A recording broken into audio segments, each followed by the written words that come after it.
How much editing do you do on the writing that's come in? Well, at Sonoma County Library Adult Literacy, I've found that just like the learner's writing evolves with practice and their skills, so does your skill as an editor or the skill of your team.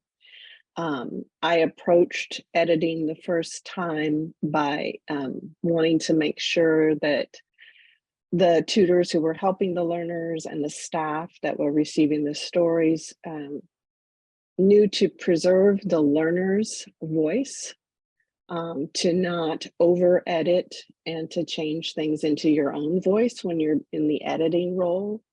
And I use words like that when I'm coaching tutors or when I send out the call for submissions that goes to tutors and learners.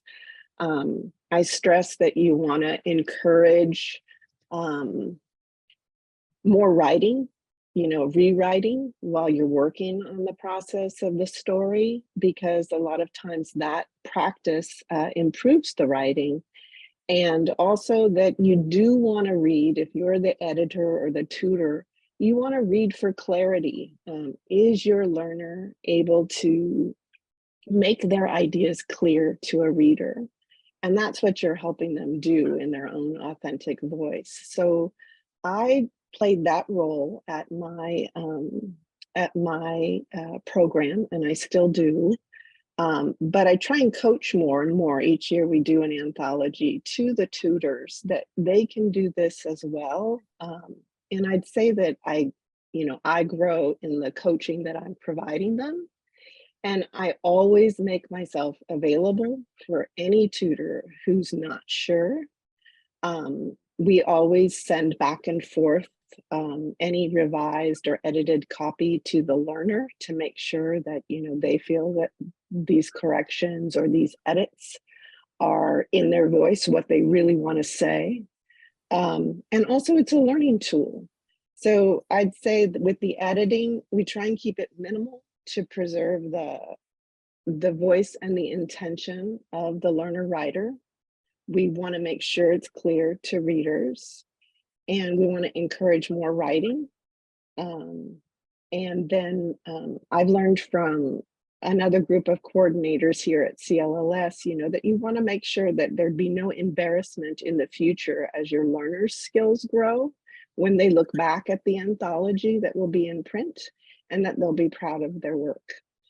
There's so much in editing that comes naturally to the tutoring partnership about potential to increase your learners' vocabulary, introduce them to new words and punctuation, that I just feel like even though it can be a delicate situation, it's just got so much to offer in the work that our programs are naturally doing. And it's been a great process. So that's our approach to editing. And then we also put into our anthologies in the front, almost in every one, that these are unique learner voices at different stages of writing skill building, and they are not perfect by design. Yeah, it's Solano County. We also wanted to honor the writer's voice and not be too involved in the editing. We left that up to the tutors and the students to work on the projects. We gave them plenty of time, maybe like 5 or 6 months to work on their writings.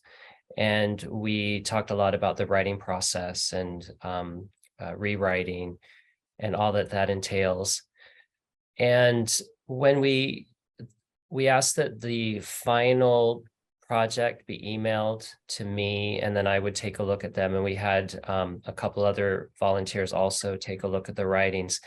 And any of the editing that we did was just really minor. If they missed a word, if they didn't catch a spelling correction or something like that, but we really tried to keep the voice of the writer intact.